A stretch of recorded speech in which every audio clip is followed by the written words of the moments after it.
मित्रांनो, तुम्हाला माहिती आहे का, आपला मेंदू म्हणजे संगणकापेक्षा अब्जावधी पटींनी शक्तिशाली आहे. पण गंमत म्हणजे शाळेत आपल्याला गणित, इतिहास, विज्ञान सगळं शिकवलं जातं. मात्र मेंदू कसा काम करतो हे कधी शिकवलं जातं का? आज आपण बघणार आहोत ब्रेन रूल्स या डॉक्टर जॉन मेडिना यांच्या पुस्तकाचा सविस्तर सारांश. हा व्हिडिओ शेवटपर्यंत बघा, कारण इथं सांगितलेले 12 मेंदूचे नियम जर आयुष्यात वापरले तर तुमचं शिक्षण, काम आणि नातेसंबंध सगळं बदलून जाईल. लेखकाची ओळख. डॉक्टर जॉन मेडिना हे मॉलिक्युलर बायोलॉजिस्ट आहेत. ते प्रामुख्याने मेंदूचा अभ्यास करतात. विशेषतः लर्निंग, मेमरी आणि ह्यूमन डेव्हलपमेंट यावर त्यांचं काम आहे.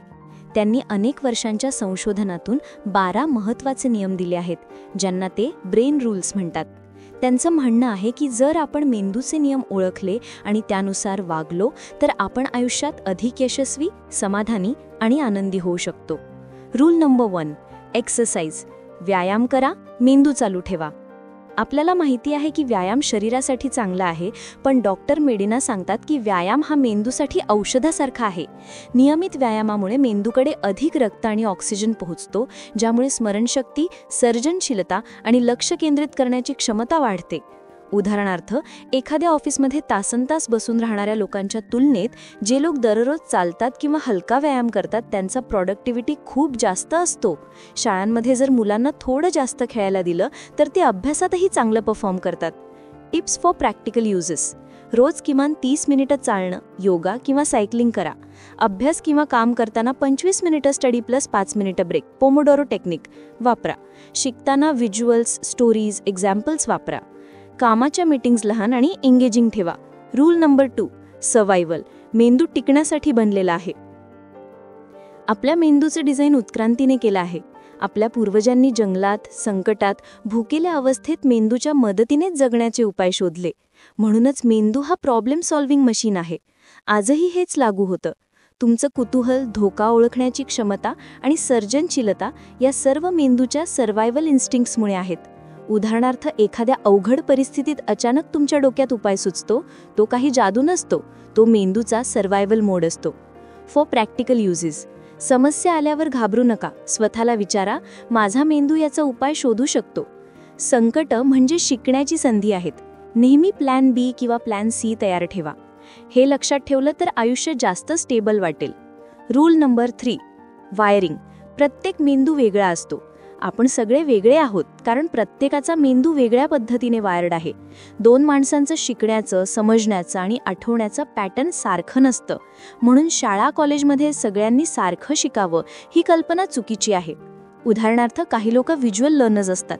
त्यांना चार्ट्स, डायग्राम्स पाहून जास्त समजतं. काही ऑडिटरी लर्नर्स असतात. त्यांना ऐकून पटकन लक्षात राहतं. For practical uses. स्वतःचा शिकण्याचा स्टाईल ओळखा. Visual, auditory, kinaesthetic. तुमचं अभ्यासाचं मेथड कस्टमाइज करा. कामाच्या ठिकाणी लोकांचा डिफरन्स ॲक्सेप्ट करा. ही अवेअरनेस प्रोडक्टिव्हिटी आणि रिलेशनशिप दोन्ही सुधारते. Rule number 4, attention. लक्ष केंद्रित करणं. मानवी मेंदू जास्त वेळ एका गोष्टीवर लक्ष केंद्रित करू शकत नाही. साधारणपणे 10 मिनिटांनंतर लक्ष विचलित होतं. म्हणून लेक्चर, प्रेझेंटेशन किंवा व्हिडिओ जर खूप मोठा असेल आणि मध्ये मध्ये ब्रेक किंवा स्टोरी नसेल तर लोक कंटाळतात.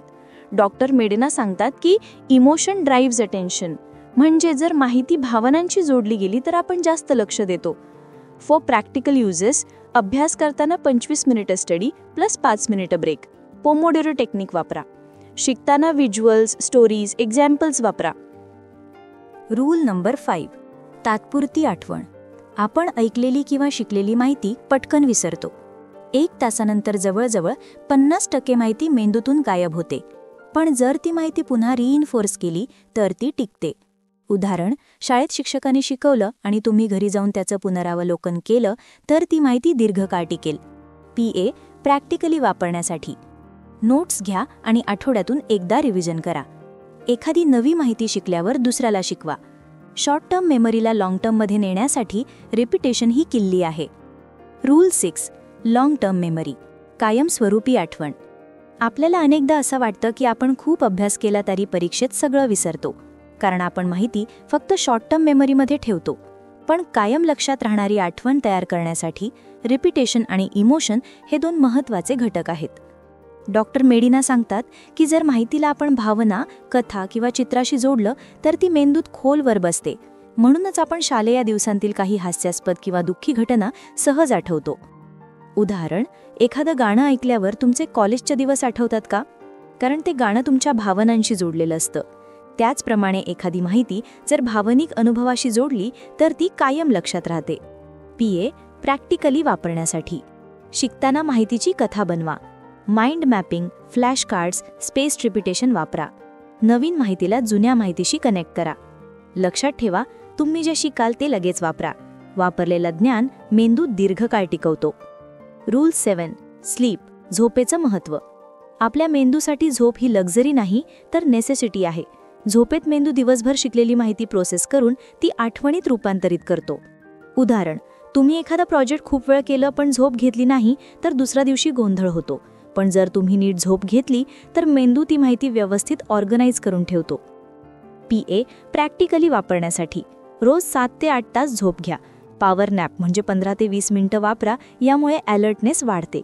झोपण्यापूर्वी मोबाईल किंवा TV टाळा, कारण निळा प्रकाश मेलाटोनिन कमी करतो.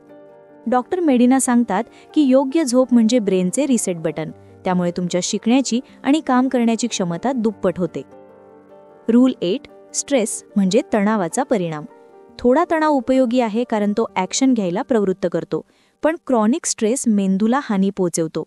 कॉर्टिसॉल हॉर्मोन जास्त प्रमाणात तयार झालं की हिप्पोकॅम्पस म्हणजे स्मरणशक्तीचे केंद्र कमजोर होतं. उदाहरण, परीक्षेच्या आधी थोडा तणाव असेल तर लक्ष जास्त लागेल. पण जर महिनोमहिने सतत टेन्शन असेल तर आठवणशक्ती बिघडते, डिसिजन्स चुकीचे होतात आणि कधी डिप्रेशन येऊ शकतं. PA प्रॅक्टिकली वापरण्यासाठी.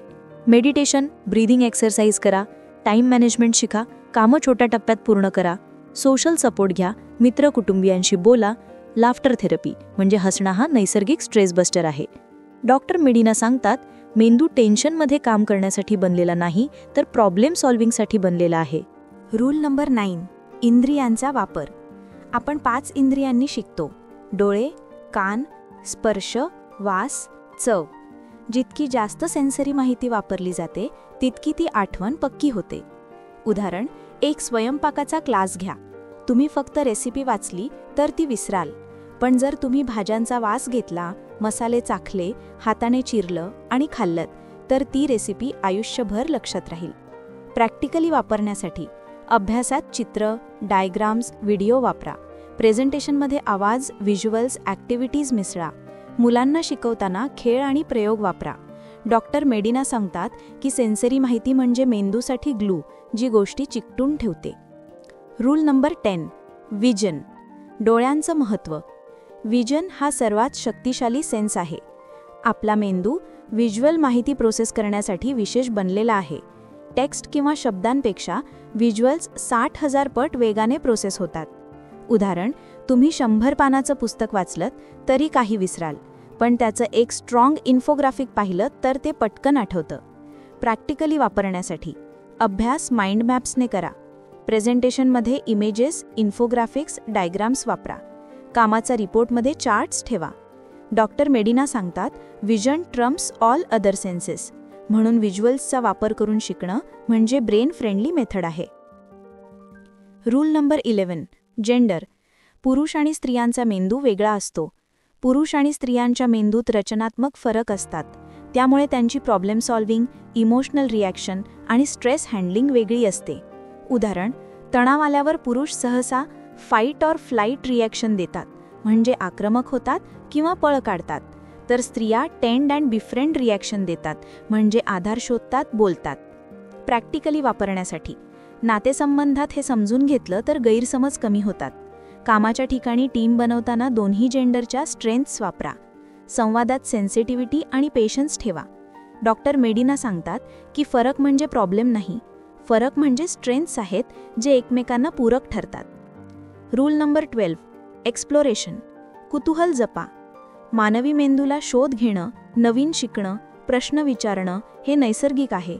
लहान मुलं सतत हे का, ते कसं विचारतात, पण मोठं झाल्यावर आपण हे कुतूहल दाबून टाकतो.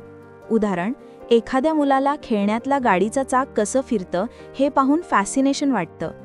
हाच शोध घेण्याचा स्वभाव पुढे जाऊन इंजिनियर, शास्त्रज्ञ किंवा कलाकार घडवतो. प्रॅक्टिकली वापरण्यासाठी दररोज नवं काहीतरी शिका. पुस्तक, भाषा, कौशल्य.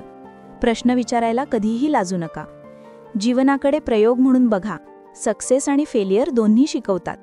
डॉक्टर मेडिना सांगतात, मेंदू म्हणजे एक एक्सप्लोरेटरी मशीन आहे. जोपर्यंत तुम्ही कुतूहल टिकवता तोपर्यंत तुम्ही तरुण आणि जिवंत राहता. मित्रांनो, ब्रेन रूल्समधले हे 12 नियम तुमच्या दैनंदिन जीवनात वापरा. नियमित व्यायाम, योग्य झोप, लक्ष केंद्रित करण्याची सवय, कुतूहल टिकवणं हे सगळं तुमचं आयुष्य बदलून टाकेल. जर तुम्हाला हा व्हिडिओ आवडला असेल तर बुकबोली चॅनलला सबस्क्राईब करा, लाईक करा आणि कमेंटमध्ये सांगा कोणता रूल तुम्ही सर्वात आधी अंमलात आणणार आहात. एंड स्क्रीनवर द वन थिंग या बेस्ट सेलर पुस्तकाचा सारांश उपलब्ध आहे. लगेच क्लिक करून तो व्हिडिओ बघा. हे होतं बुकबोलीकडून, जिथे पुस्तकं बोलतात. पुन्हा भेटू पुढच्या व्हिडिओमध्ये.